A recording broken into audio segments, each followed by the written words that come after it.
Hi, and welcome to another episode of winemastery.co.uk. My name is John Lightfoot. This is John Murphy. And we're here to tell you all about wine, hopefully help you find the wine, if not the wines you will absolutely love.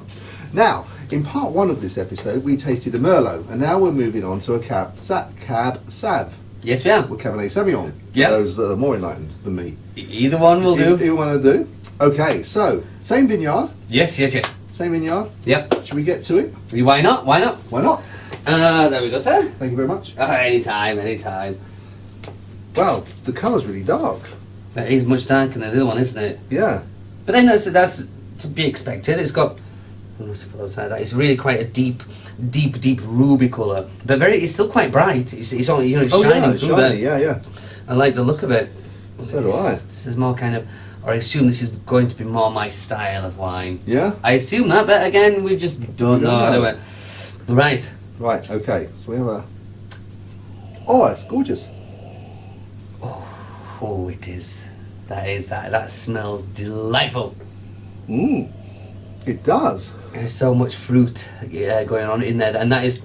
It's almost like fruit jam. Yeah, well, I'll give it definitely... Well, we've said before, the Cabernet Sauvignon does tend to be the most fruit-driven of all the wines, and this, or grapes, I should say. And this in particular one does have that. It's nearly hard to pick out what it has got in there because there is so much, so you could describe it as jammy. Yeah, jammy. I can almost imagine spreading that on my toast. It's a bit frowned upon. Does it go soggy? Yeah, just a bit. You can Okay. dip it. Never mind. Never mind. Well, I'm going to have a little taste of this. Cause Okay. Yeah.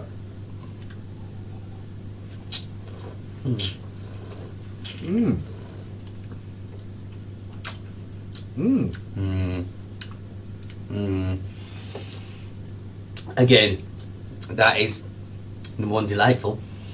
There's so much fruit going on in there. It just kind of takes away. It's really difficult to kind of pull apart what it is actually in there. I mean, the cherry is probably one of the most obvious in there. But it's going. Is that normal for Cab Sav to be cherry? And well, I usually the Merlot was cherry, and now this is cherry. But I usually get into the Cab Sav has more kind of probably strawberry raspberry style about that. But that's in there somewhere. But again, it's the cherry for me that stands out. When you say overpowering, that makes it sound bad. It's not bad. It's just really. It's almost like you could eat the cherry. Yeah, it's a proper. Hey, it's a lad, proper in your face. It's a proper in your face kind of wine. But there is a fair amount of tannins in there as well. Okay. For me, I get quite a lot of them. I don't get any more than the Merlot. For me, there's no more. But I think the Merlot had a touch of sweetness almost in there, but there's no. You can taste it, but this has got a more length as well. It's bigger. Got a lot more going on for it. Oh, in my opinion, again, that's this is just more my style. Definitely, the tannins are still quite apparent though for me, and they're not overpowering as such, but just for me, they're a bit too much. This isn't something I choose to be drinking on its own. Although a lot of people would choose to have this on there, I definitely need some food with that. Yeah, I would drink this on my own. On my own. I'll have a glass of it. Yeah. Thank you. It's not that bad. Nobody loves me. Again, it's a mood thing, isn't it? Sometimes you just want something that's going to bite you and have that.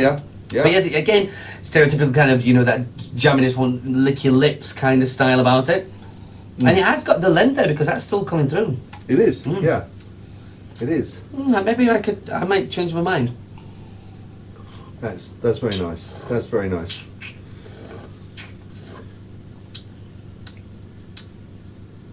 No, I was just enjoying that for myself. Okay, I was expecting some revelation there. Like No. You come up with a different taste or a wagon wheel or something. Like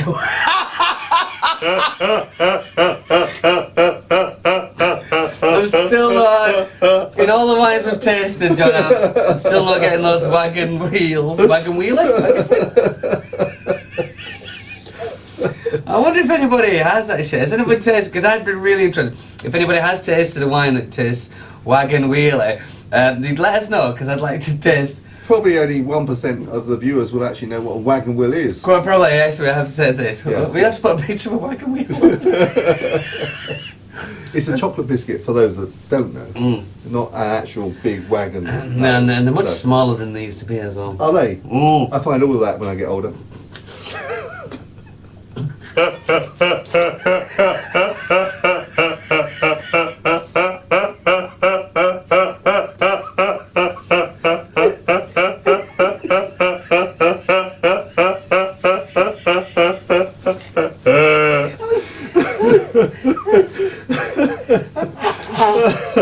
So, I was mid-drink then. sorry, it's all in the timing. I think a little It's bit. all in the timing. I think a little bit went in my nose. Oh dear. Right. Okay, so very nice wine. Are we going to have a judge on the? See, You first. The thing is that my logic's taken me to the white wine from this vineyard, and the first two that we had, which were more of the normal type grapes, were the same price. Okay. And then the third, which in that case was the Riesling, was a little bit more expensive. So what I'm going to do is say I'm going to think this is $12.99 as well. Okay. And actually, even before I've tasted the Zinfandel, I think that's going to be more expensive. I think you'd be very correct in what you say, but I would knock that up, and you're going to prove me wrong, more than likely. But that, with the weightiness in there, the complexity, I think, I think it's worth more. I think you've got to say $13.99 to $14.99. Okay. I'd feel comfortable selling it at that price. Well, you might see me go red faced when I put down here what the real. But without it, you're just getting too good at this. It's just the Yorkshireman in you. Yes. But no, again, another cracking wine. Excellent. Well, in which case, I'm looking forward to the powerful one. Ooh. The beast. Oh, yes. Oh. Yeah, you know both. Okay, so we'll see you next part 3, where we're going to taste a Zinfandel from the same vineyard. See you there. See you there, chin chin. Ciao.